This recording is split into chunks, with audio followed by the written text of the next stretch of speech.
नमस्कार दोस्तों, स्वागत है आप सभी का राजस्थान की बातें के यूट्यूब चैनल पे। तो दोस्तों, जिला दर्शन की सीरीज़ हम कर रहे थे। इसमें हमारे उदयपुर संभाग के ज़िले चल रहे हैं, जिसमें आज हम बात करने वाले हैं उदयपुर संभाग के प्रतापगढ़ ज़िले के बारे में। तो चलिए शुरू करते हैं प्रतापगढ़ जिला दर्शन। सबसे पहले हम देखते हैं इस ज़िले का जो आरजे कोड है। आरजे कोड है प्रतापगढ़ ज़िले का RJ 35। इसके बाद हम देखते हैं इस ज़िले का गठन। तो इस ज़िले का गठन किया गया 26 जनवरी 2008 को। 26 जनवरी 2008 को वसुंधरा राजे सिंधिया की सरकार के समय परमेश चंद्र कमेटी की सिफारिश पर इस ज़िले का गठन किया गया था। और ये राजस्थान का कौन सा ज़िला बना? तो ये राजस्थान का बन गया 33वां ज़िला। राजस्थान का 33वां ज़िला कौन सा बना? प्रतापगढ़। इसके बाद हम बात कर लेते हैं इस ज़िले के उपनामों की। तो इसको जाना जाता है राधानगरी के नाम से। इससे पहले हम जान लेते हैं कि इस ज़िले का गठन कौन कौन से ज़िलों को मिलाकर किया गया था। तो प्रतापगढ़ ज़िले का गठन जो 3 ज़िलों को मिलाकर किया गया था, जिसमें सबसे पहले चित्तौड़गढ़ ज़िले की छोटी सादरी तहसील, अरनौद तहसील और प्रतापगढ़ तहसील, ये 3 तहसीलें तो ली गई थी चित्तौड़गढ़ ज़िले की। और उदयपुर ज़िले की दरियाबाद तहसील और बांसवाड़ा ज़िले की पीपलखुंड तहसील ली गई थी। इन सभी तहसीलों को मिलाकर फिर इस ज़िले का गठन किया गया था वसुंधरा राजे सिंधिया के समय 26 जनवरी 2008 को। राजस्थान का ये बन गया 33वां ज़िला। तो अब उपनाम देख रहे हैं, तो इसको राधानगरी के उपनाम से जाना जाता है। प्राचीन नाम देखें तो इसको कांठल प्रदेश, देवल और देवलिया के नाम से इसको जाना जाता था। अब सारे प्रशासनिक और राजनीतिक कार्य यहाँ से किए जाने लगे। तो प्रतापगढ़ ज़िले का जो विधिवत कार्य प्रारंभ हुआ वो हुआ 1 अप्रैल 2008 से। फिर इस ज़िले की तहसीलें देखिए तो 8 तहसीलें हैं प्रतापगढ़ में। एक तो होगी प्रतापगढ़, एक अरनौद, एक छोटी सादड़ी, 7 तहसीलें हैं इसमें। छोटी सादड़ी ये साथ में ही है। एक छोटी सादड़ी, एक दरियाबाद, पीपलखुंट, सुहागपुरा और दलोट, ये इसकी 7 तहसीलें होगी। अब इसमें 5 उपखंड आते हैं। एक प्रतापगढ़, अरनौद, पीपलखुंट, दरियाबाद, छोटी सादड़ी, ये हो गए इसके 5 उपखंड। और विधानसभा क्षेत्र देखें तो 2 विधानसभा क्षेत्र आते हैं, एक तो दरियाबाद आ गया, एक प्रतापगढ़ आ गया। अब इसके वन्यजीव शुभंकर की बात की जाए तो उड़न गिलहरी प्रतापगढ़ जिले का क्या है? वन्यजीव शुभंकर उड़न गिलहरी, देख सकते हो आप, ये उड़ रही है उड़न गिलहरी। मध्य प्रदेश राज्य के साथ ये अपनी अंतर्राज्यीय सीमा साझा करता है। और अपने राजस्थान के ज़िलों में देखा जाए तो चित्तौड़गढ़, सलूम्बर, डूंगरपुर और बांसवाड़ा ज़िलों के साथ ये अपनी सीमा साझा करता है। अब दोस्तों बात की जाए इसके भौगोलिक परिदृश्य की। सबसे पहले हम देखते हैं जलवायु की विशेषता। तो प्रतापगढ़ ज़िले में अति आर्द्र प्रकार की जलवायु पाई जाती है, यानी इसके अधिकांश क्षेत्र में अति आर्द्र प्रकार की जलवायु पाई जाती है। वैज्ञानिकों का वर्गीकरण आपको दिखा दिया जाए तो कोपेन के अनुसार यहाँ पे किस प्रकार की जलवायु पाई जाती है? कोपेन के अनुसार यहाँ पाई जाती है AW प्रकार की जलवायु, यानी उष्णकटिबंधीय आर्द्र प्रकार की जलवायु, जिसमें औसत वर्षा 80 से 90 सेंटीमीटर होती है। फिर हम देखते हैं थोरनवेट का जलवायु वर्गीकरण। तो थोरनवेट के अनुसार CA-W प्रकार की जलवायु पाई जाती है। तो थोरनवेट के अनुसार CA-W प्रकार की जलवायु पाई जाती है, यानी कि शुष्क एवं आर्द्र शुष्क जलवायु यहाँ पे पाई जाती है। और वर्षा सेंटीमीटर हमने देख लिया 80 से 100 सेंटीमीटर, किसके अनुसार? थोरनवेट के अनुसार। फिर त्रिवार्ता का वर्गीकरण बच गया, तो इसमें देखते हैं AW प्रकार की जलवायु त्रिवार्ता के अनुसार पाई जाती है, यानी कि यहाँ पे उष्णकटिबंधीय आर्द्र जलवायु प्रदेश है ये। और 80 से 100 सेंटीमीटर के लगभग यहाँ पे वर्षा पाई जाती है।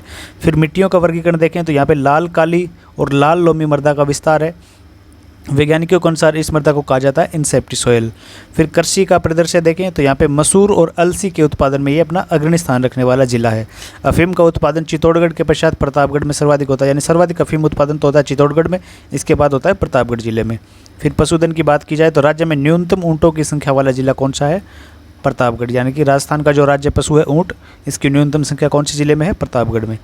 खनिज की बात की जाए दोस्तों तो हीरे की प्रसिद्ध खान मानपुरा केसरपुरा कौन से ज़िले में है? प्रतापगढ़ में।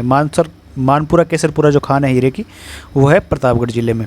और यहाँ का उद्योग जो है थेवा कला और तरल हींग का व्यवसाय, यानी कि थेवा कला प्रतापगढ़ की प्रसिद्ध है, और तरल यानी लिक्विड फॉर्म में जो हींग बनती है उसका भी व्यवसाय यहाँ पे प्रमुख व्यवसाय है। अब बात करते हैं प्रतापगढ़ में बहने वाली नदियों की। तो यहाँ पे माई नदियों की सहायक नदियाँ कौन कौन सी? ईरू, एराव और जाखम का बहाव क्षेत्र है। माई नदी की बात हमने पहले भी कर ली थी डूंगरपुर के समय, तो अब भी बात कर लेते हैं।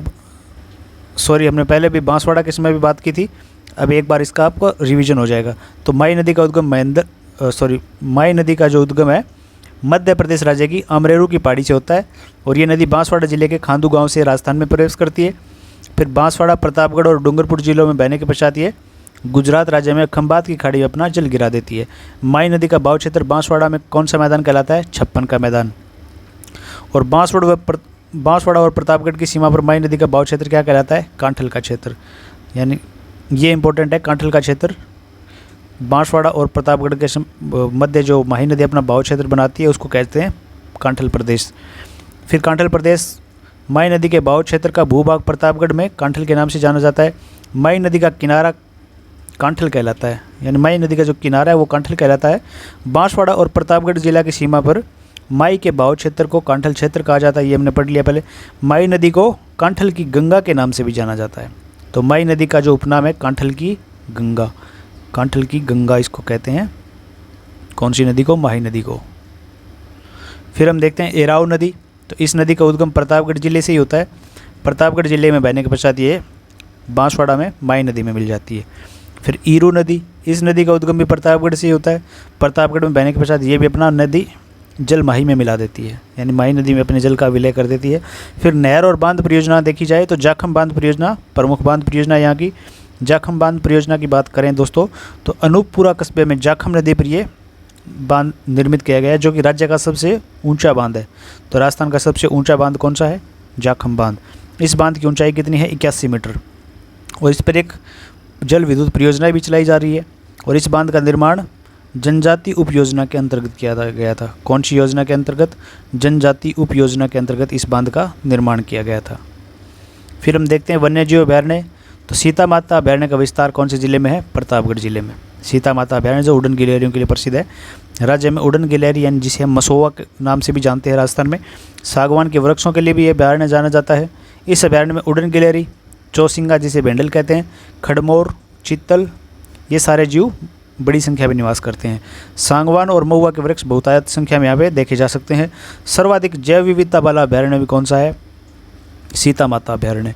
इस अभयारण्य को चीतलों की भूमि के नाम से भी जाना जाता है। तो चीतलों की भूमि और उड़न गिलहरी के लिए भी प्रसिद्ध है ये। कौन सा अभयारण्य? सीता माता अभयारण्य।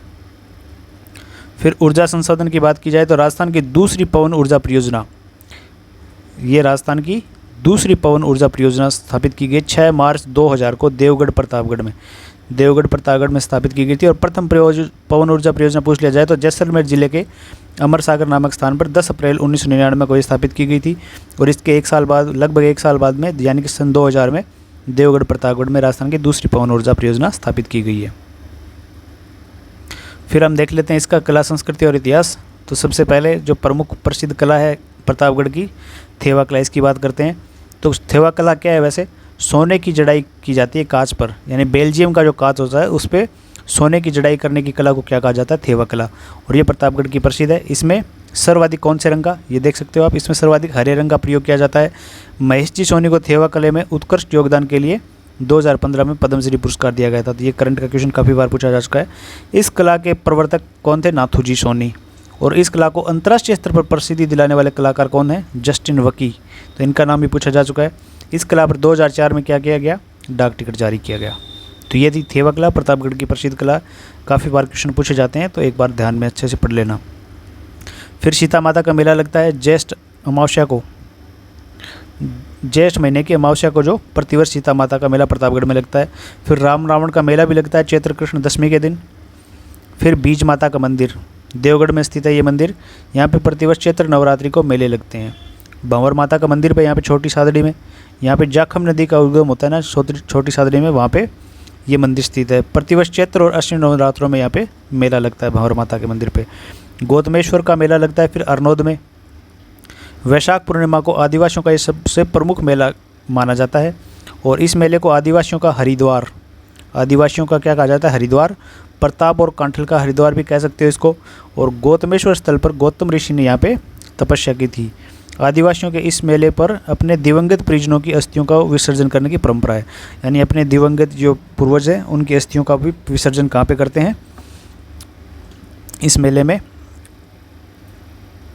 गौतमेश्वर स्थल पर। इसके बाद हम बात करते हैं दीपनाथ महादेव का जो मेला लगता है प्रतापगढ़ की छोटी सादड़ी तहसील में। कार्तिक पूर्णिमा को ये मेला प्रतिवर्ष आयोजित होता है। फिर छोटी सादड़ी को इसकी प्रतापगढ़ की स्वर्ण नगरी के नाम से जाना जाता है। एक जानागढ़ का दुर्ग है प्रतापगढ़ में। जानागढ़ का दुर्ग तो कहाँ है? प्रतापगढ़ में। और एक है जूनागढ़ का दुर्ग।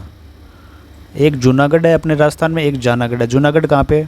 बीकानेर में। और जानागढ़ कहाँ पे है? तो ये प्रतापगढ़ में। इस दुर्ग की वैसे मुझे कोई तस्वीर तो नहीं मिली, इसके पास एक मंदिर बना हुआ है, इसकी एक तस्वीर मिली थी गूगल पे सर्च करने के बाद, तो ये मैंने यहाँ पे लगा दिया। ये दुर्ग कौन से पर्वत पे है? तो ये पर्वत है सुहागपुरा पर्वत, यहाँ पे स्थित है। और इस दुर्ग का दर्शनीय स्थल क्या है? शाही महल है। अच्छी सी कोई तस्वीर नहीं मिली इसलिए मैं नहीं लगा पाया, आप सर्च करके देखना अगर आपको मिले तो कोई। फिर यहाँ पे काका जी की दरगाह है। प्रतापगढ़ जिले में स्थित काका जी की दरगाह को कांठल का ताजमहल कहते हैं। कांठल का ताजमहल किसको कहते हैं? काका जी की दरगाह को। तो ये भी इम्पोर्टेंट फैक्ट है। स्वामी नारायण मंदिर व केशवराय का मंदिर प्रतापगढ़ में स्थित है। फिर प्रतापगढ़ प्रजामंडल की स्थापना कब की गई थी? 1945 को की गई थी, अमृतलाल पाठक और चुन्नीलाल के द्वारा। यहाँ पे कौन से राजवंश का शासन था? तो गोहिल राजवंश का शासन था यहाँ पे। 1857 की क्रांति के समय यहाँ पे शासक दलपत सिंह था, जिन्होंने किनकी सहायता की थी? अंग्रेजों की सहायता करने वाले शासक थे ये दलपत सिंह। फिर एकीकरण हुआ, उस समय यहाँ के शासक थे रावत राम सिंह। तो एकीकरण के समय प्रतापगढ़ के शासक है रावत सिंह। और क्या फेमस है प्रतापगढ़ का? तो यहाँ पे एक सेठ छगमल की हवेली, सेठ छगमल की हवेली प्रसिद्ध है यहाँ की। सेठ छगमल की हवेली कहाँ की प्रसिद्ध है? प्रतापगढ़ की। एक यहाँ पे सालिम शाही और आलम शाही सिखों का संबंध भी कहाँ से है? सालिम शाही और आलम शाही सिखों का संबंध, सालिम शाही और आलम शाही सिखों का संबंध प्रतापगढ़ से है। फिर एक योजना शुरू की गई थी अशोक गहलोत के कार्यकाल के दौरान। यहाँ से योजना क्या है? कैनाल बनाई गई थी यहाँ से, पीपल खूंट हाई लेवल कैनाल। कहाँ पे है? प्रतापगढ़ में। तो ये सारे फैक्ट कवर कर लिए हमने प्रतापगढ़ ज़िले के बारे में। राजस्थान का 33वां जिला प्रतापगढ़, इसके सारे जो एग्ज़ाम की दृष्टि से इंपॉर्टेंट फैक्ट होते हैं सारे हमने कवर कर लिए हैं। आशा करता हूँ कि ये वीडियो आपको अच्छी लगे। अगर अच्छी लगे तो इसको लाइक करना, चैनल को सब्सक्राइब नहीं कर रखा तो कर लेना। वीडियो देखने के लिए आपका बहुत बहुत धन्यवाद। मिलते हैं अगली वीडियो में अपने डूंगरपुर ज़िले के साथ, और इसी के साथ डूंगरपुर ज़िला करने के बाद हमारे उदयपुर संभाग के सारे ज़िले कंप्लीट हो जाएंगे। इसके बाद हम कोटा संभाग के ज़िलों को शुरू करेंगे।